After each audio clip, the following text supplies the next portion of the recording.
Hello students, मैं Abdullah Kansari, lecturer electrical engineering GPC Jhalawar. आज के सेशन में आप सभी का स्वागत करता हूं। आज के सेशन में हम प्राविधिक शिक्षा मंडल राजस्थान के नवीनतम पैटर्न पर जो आधारित झुंझुनवाला की क्वेश्चन बैंक है, उसमें थर्ड ईयर इलेक्ट्रिकल इंजीनियरिंग का जो सब्जेक्ट है इलेक्ट्रिकल मशीन, उसके क्वेश्चंस के आंसर्स हम और सॉल्यूशंस डिस्कस करेंगे। पिछले वीडियोस में हमने क्वेश्चन नंबर 140 तक डिस्कस कर लिए हैं, 160 तक डिस्कस कर लिए हैं। आज के सेशन में हम आगे 161 से सॉल्यूशंस डिस्कस करेंगे। तो चलते हैं क्वेश्चन नंबर 161। तुल्यकालिक गति पर प्रेरण मोटर की स्लिप, यानी कि सिंक्रोनस स्पीड पर जो इंडक्शन मोटर है उसकी स्लिप क्या होगी। अब हम जानते हैं जो स्लिप का फॉर्मूला है वो क्या है, स्लिप बराबर NS माइनस NR बटा NS। ठीक है, ये जो NR है ये हमारी स्पीड ऑफ मोटर है, मोटर की गति है। अब अगर ये स्पीड भी स्लिप के तुल्यकाली हो जाए, यानी कि सिंक्रोनस स्पीड के बराबर हो जाए, यानी कि NR क्या हो जाए, NS के इक्वल हो जाए, तब क्या होगा, यहाँ पर जो फॉर्मूला है NS minus NS divided by NS, तो NS माइनस NS की वैल्यू हो जाएगी 0, तो उससे हमारी जो स्लिप है वो निकल के आ जाएगी 0। ठीक है, तो इसका जो आंसर है वो हो जाएगा B 0। ठीक, उसके बाद है नेक्स्ट क्वेश्चन। एक स्लिप रिंग प्रेरण मोटर का प्रतिकला प्रतिरोध 0.2 ओम है तथा स्थिरावस्था में प्रतिघात रिएक्टेंस प्रतिकला 0.1 ओम है। प्रारंभिक बलागुण का उच्चतम मान प्राप्त करने हेतु रोटर परिपथ में आवश्यक बाह्य प्रतिरोध क्या होगा। तो हम जानते हैं कि मैक्सिमम बलागुण या उच्चतम बलागुण प्राप्त करने के लिए जो स्लिप है उसकी वैल्यू क्या होती है, R2/X2, है ना। या अगर इनिशियल केस में जब स्लिप की वैल्यू 1 है, प्रारंभिक बलागुण उच्चतम मान करना है, हमें बलागुण का उच्चतम मान प्राप्त करना है, तो उसके लिए कंडीशन है वो होती है R2 बराबर X2, यानी कि रोटर रेजिस्टेंस बराबर रोटर रिएक्टेंस। ठीक है, तो यहाँ पर इसने हमको दे रखा है रोटर रेजिस्टेंस 0.2 ओम। ठीक है, अब ये कह रहा है कि कितना हमको रेजिस्टेंस सर्किट में कनेक्ट करना पड़ेगा। तो यहाँ पर इसने जो रिएक्टेंस दिया हुआ है वो दे रखा है 0.1 ओम। ठीक है, करने के लिए जो कंडीशन है वो होती है R2 बराबर X2, है ना। ठीक है, तो यहाँ पर जो R2 की वैल्यू दे रखी है हमको, कितनी दे रखी है, 0.2 ओम, और जो X2 है उसकी वैल्यू दे रखी है 0.1 ओम। अब देखिए इसमें कुछ मिस्टेक है, या तो इसमें जो मिस्टेक है वो ये है कि ये 0.2 ओम की जगह वैल्यू जो है वो होगी 0.02 ओम। ठीक है, क्योंकि रेजिस्टेंस की वैल्यू कम होगी तभी तो हम उसमें कुछ वैल्यू ऐड करेंगे, तो वो आके बाद में 0.1 ओम के बराबर आएगी। ठीक है ना, तो यहाँ पर ये जो मिस्टेक है, प्रिंटिंग मिस्टेक है थोड़ी सी, इसकी वैल्यू 0.02 ओम आएगी। ठीक, तो जब 0.02 ओम आएगी, ये थोड़ी सी प्रिंटिंग मिस्टेक है, इसमें 0.02 ओम आएगी। ठीक है, 0.02 ओम आएगी, तो 0.02 ओम को 0.1 ओम के इक्वल करने के लिए हमको कितना कनेक्ट करना पड़ेगा, 0.08। ठीक है, तो इसका आंसर हो जाएगा 0.08 ओम, मतलब 0.08 ओम रेजिस्टेंस हम और कनेक्ट करेंगे रोटर में, तो टोटल रेजिस्टेंस कितना हो जाएगा, 0.08 प्लस 0.2 यानी कि 0.1। ठीक है, तो वो हो जाएगा X2 के बराबर। ठीक, तो इसका आंसर हो जाएगा A 0.08 ओम। नेक्स्ट क्वेश्चन पे चलते हैं।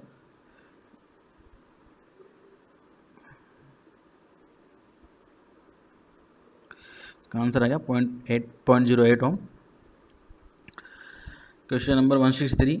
उच्च प्रारंभिक बलागुण यानी कि हाई स्टार्टिंग टॉर्क तत्काल प्रारंभन इंस्टेंट स्टार्टिंग हो जाती है, और परिभ्रमण दिशा की परिवर्तन करने की सरल सुविधा, इन सभी आवश्यकताओं को पूर्ण करने वाली मोटर कौन सी है। मतलब इसने स्पेसिफिकेशन दे रखा है कि स्टार्टिंग हाई स्टार्टिंग टॉर्क मिल जाए, उसके साथ तत्काल स्टार्ट हो जाए मोटर को, जैसे सब रहते हाथों हाथ स्टार्ट हो जाए, उसके साथ उसकी स्पीड जो डायरेक्शन ऑफ रोटेशन है वो भी हम चेंज कर दें, तो ऐसी मोटर की कौन सी हो सकती है। तो इसमें जो ऑप्शन दे रखा है इसने, पिंजरा प्रारूपी प्रेरण मोटर, हाई स्टार्टिंग टॉर्क के लिए हमको जो इनिशियल रेजिस्टेंस है वो हाई चाहिए होता है, तो इनिशियल रेजिस्टेंस जो रोटर में है वो हम किस में कनेक्ट कर सकते हैं, स्लिप रिंग इंडक्शन मोटर में। तो ए और बी में से जो इंडक्शन मोटर आएगी उसमें बी आएगी, तो इसका आंसर बी होगा। ठीक है, और बाकी तुल्यकाली जो मोटर है वो सिंक्रोनस स्पीड पर रोटेट करती है। डीसी शंट मोटर में दिशा परिवर्तन एंड तत्काल प्रारंभ की सुविधा नहीं होती, तो इसका आंसर क्या हो जाएगा, B, slip ring induction motor. ठीक है, नेक्स्ट क्वेश्चन।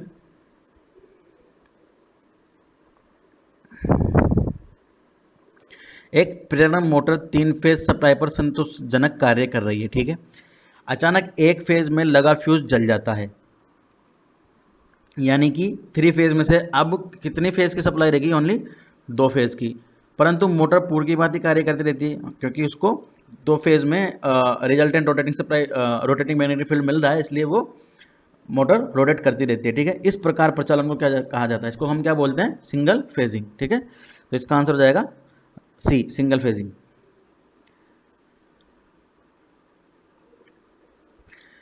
आ, 165 से प्रश्न 170 तक का डेटा निम्न पर आधारित है।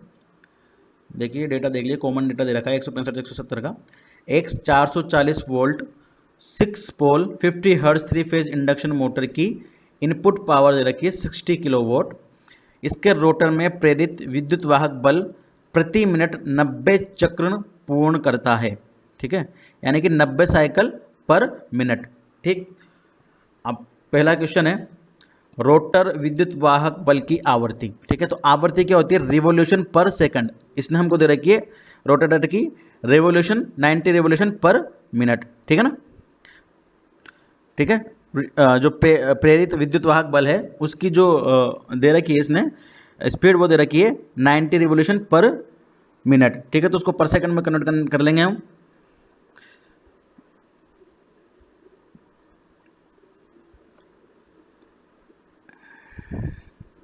ठीक है, 90 साइकिल पर मिनट दिया हुआ है, तो फ्रीक्वेंसी क्या हो जाएगी, 90 डिवाइडेड बाय 60। एक साइकिल एक मिनट में 60 सेकंड होते हैं, तो ये आ जाएगी 1.5 हर्ट्ज या 1.5 साइकिल पर सेकंड। तो इसकी फ्रीक्वेंसी क्या हो जाएगी, 1.5 हर्ट्ज। ऑप्शन देखते हैं बी। ठीक है, इसका आंसर हो जाएगा बी। नेक्स्ट क्वेश्चन है अब रोटर की गति। हमको रोटर की गति या स्पीड ऑफ इंडक्शन मोटर निकालनी है। ठीक है ना, तो हम जानते हैं कि जो स्लिप है उसका फॉर्मूला क्या होगा, एफ डैश या frequency of rotor EMF divided by F, है ना, जो एक्चुअल फ्रीक्वेंसी। तो रोटर की फ्रीक्वेंसी कितनी निकाली थी हमने, 1.5 हर्ट्ज। एक्चुअल फ्रीक्वेंसी हमारे पास 50 हर्ट्ज है, तो इससे स्लिप जो निकल के आएगी वो आ जाएगी हमारे पास 0.03। ठीक है, अब जो सिंक्रोनस स्पीड है उसका फॉर्मूला है 120F/P। तो सिंक्रोनस स्पीड से जो ये निकल के आई है रोटेटिंग ईएमएफ की, वो है 1000 RPM। हमको निकालनी है रोटर की स्पीड, तो रोटर की स्पीड क्या होगी, 1 - s × ns। ठीक है, तो 1 - s क्या है, यहाँ पर स्लिप है, तो स्लिप की वैल्यू पुट करेंगे यहाँ पर 1 - 0.03 × 1000, है ना। ठीक है, तो इससे जो निकल के आएगा हमारे पास 970 RPM। तो इससे हो जाएगी रोटर की जो स्पीड है वो आएगी 970 RPM। ठीक है, कौन से ऑप्शन में है, बी, ऑप्शन बी, 970 RPM। ठीक, नेक्स्ट क्वेश्चन पे चलते हैं।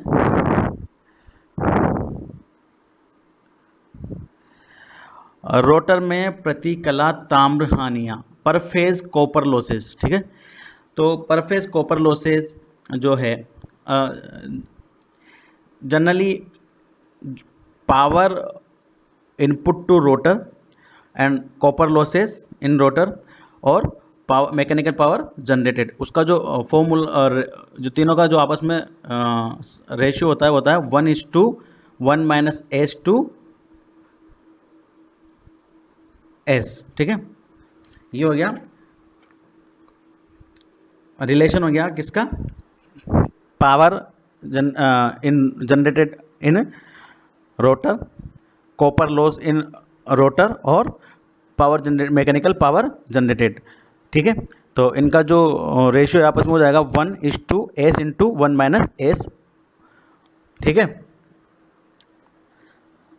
अब जो हमको यहाँ पर निकालना वो है रोटर में प्रतिकला ताम्र हानि, यानी कि रोटर के अंदर जो पावर लॉसेज हो रहे हैं पर फेज वो क्या है।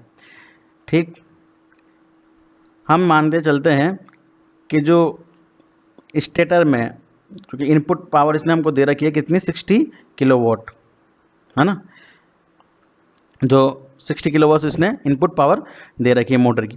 अब हम मान के चल रहे हैं कि स्टेटर में कोई लॉस नहीं हो रहा है, तो जो रोटर पावर है पूरी की पूरी क्या आ गई हमारे पास, 60 किलोवाट। ठीक, तो 60 किलोवाट जब रोटर पावर आ गई हमारे पास, तो जो कॉपर लॉसेज है वो क्या हो जाएंगे, S times of rotor power, S यानी कि स्लिप कितनी थी हमारे पास, 1.5 डिवाइडेड बाई 50 यानी कि 0.03 इंटू 60 इंटू 1000।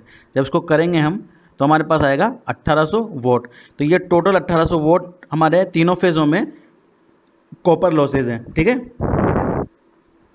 पर फेज़ निकालने के लिए हम क्या करेंगे, इसको बाय 3 कर देंगे, तो पर फेज़ जो कॉपर लॉसेज है वो कितना जाएंगे, 60 वोट। ओके, 600 वोट, ये किलो वोट गलत लिख रखा है इसने यहाँ पर, इसका आंसर रहेगा 600 वोट। ठीक है,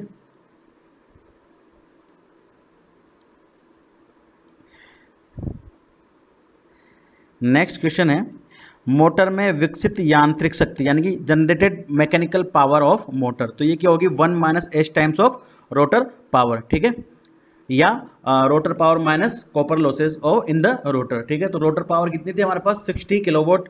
ठीक है, तो इसमें जो रोटर कॉपर लॉसेज हुए कितने हुए, 1800 वोट। तो 1800 वोट को हम 60 किलोवाट में से माइनस कर देंगे, तब भी हमारे पास क्या जाएगी, 58.2 किलोवाट। ये हमारी जनरेटेड मैकेनिकल पावर आ गई।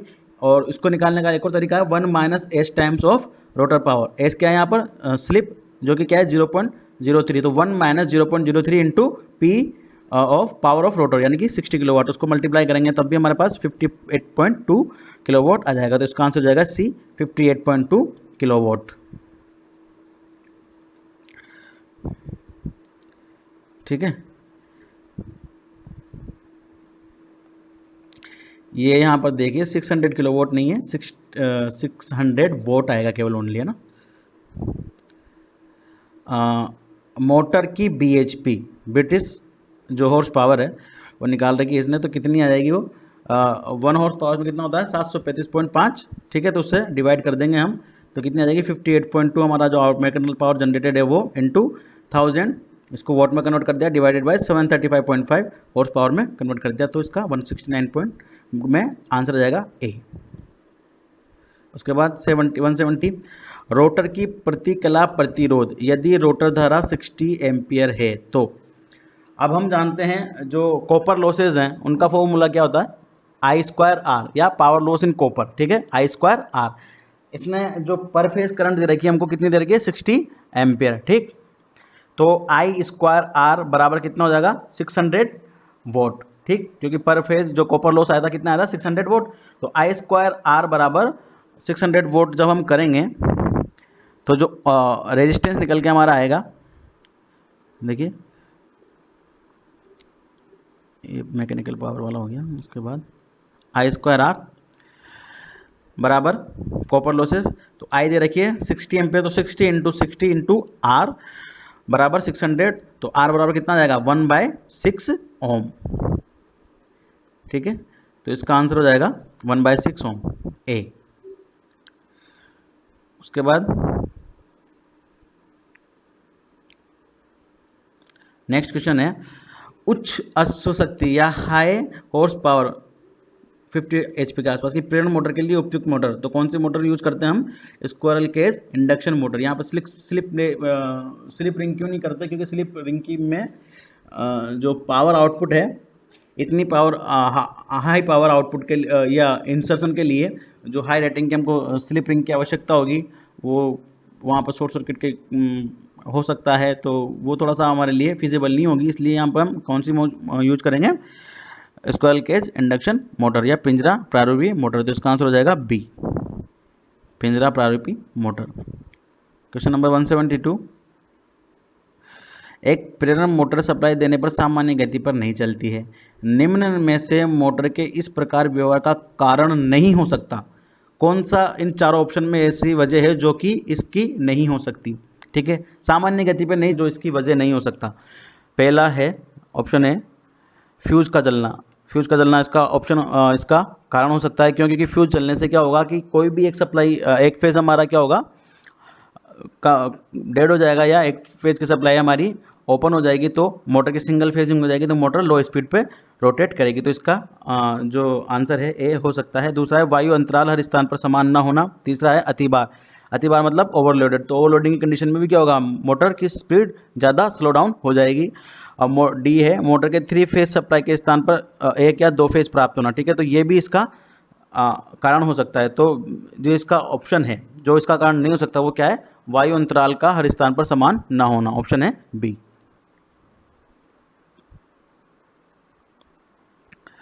क्वेश्चन नंबर 173, कम शक्ति के प्रेरण मोटर लगभग 5 HP तक के स्टेटर खांचे किस प्रकार के होते हैं? ठीक है, तो ये स्टैंडर्ड डेटाबेस क्वेश्चन है। इसका आंसर क्या दे रखा है, समानांतर दांतों वाले अर्धबंद खांचे। ठीक है, पैरेलल स्लॉट, वो भी सेमी ओपन, सेमी क्लोज। ठीक है, क्वेश्चन नंबर 174, 2 स्लिप रिंग प्रेरण मोटर जिनमें ध्रुवों की संख्या क्रमशः P1 तथा P2 है, कैस्केड में संयोजित की जाती है। 2 मोटर को हमने कैस्केड कनेक्शन में कनेक्ट कर दिया। ठीक है, एक दूसरे के साथ।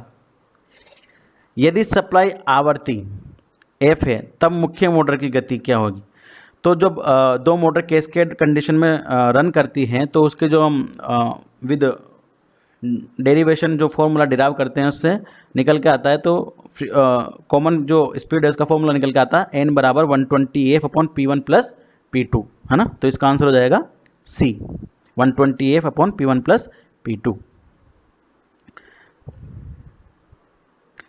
क्वेश्चन नंबर 175, एक प्रेरण मोटर अपनी सामान्य गति से बहुत कम गति पर चलता है, निम्न में से इसका कौन सा कारण नहीं हो सकता? अगेन क्वेश्चन रिपीट हुआ है, थोड़ा सा ऑप्शन चेंज है। तो इसमें कौन सा कारण इसका नहीं हो सकता? अतिभार हो सकता है, उच्च आवृत्ति, उच्च आवृत्ति यानी कि हाई फ्रीक्वेंसी।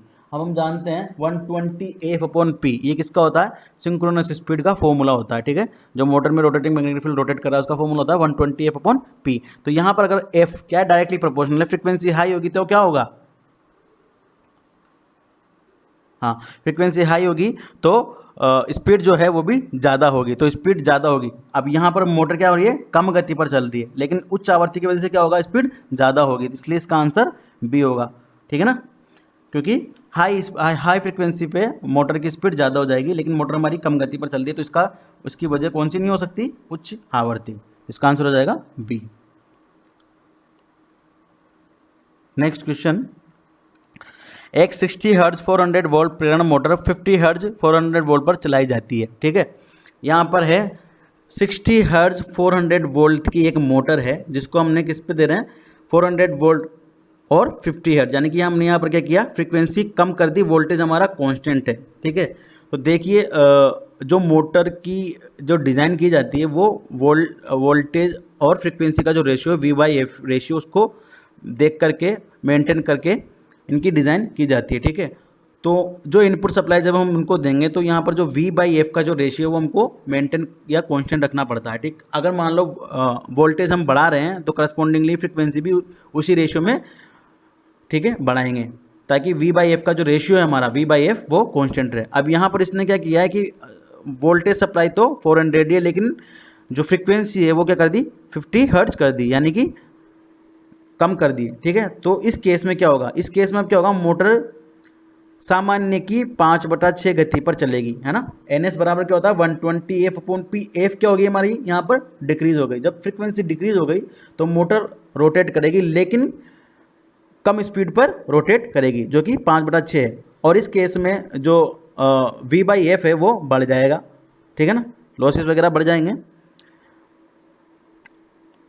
तो इसमें जो आंसर दिया हुआ है इसने कि उत्तर सी है, नहीं चलेगी, इसका आंसर होगा डी। ठीक है, सामान्य की 5/6 गति पर चलेगी। ठीक है,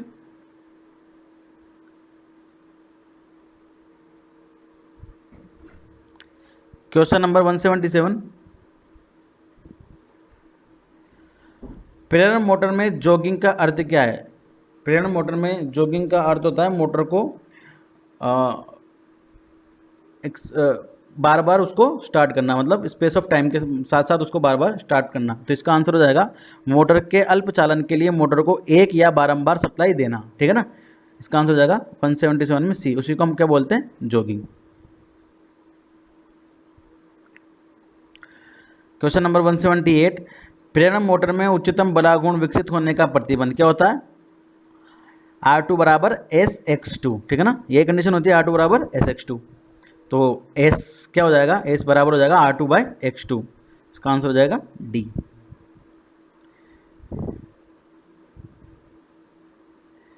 नेक्स्ट क्वेश्चन है, दो प्रेरण मोटर जिनमें प्रत्येक में 4 ध्रुव है, दोनों में क्या है, नंबर ऑफ पोल्स 4 है, कास्केड में संयोजित किया जाते हैं। यदि सप्लाई आवृत्ति 60 हर्ट्ज है तब मोटर की गति, तो इसका फॉर्मूला होता है N बराबर 120F/P1 प्लस P2। इसमें फॉर्मूले में पुट करेंगे हम वैल्यू, P1 P2 की वैल्यू क्या दी हुई है हमको, दोनों की वैल्यू दे रखी है 4,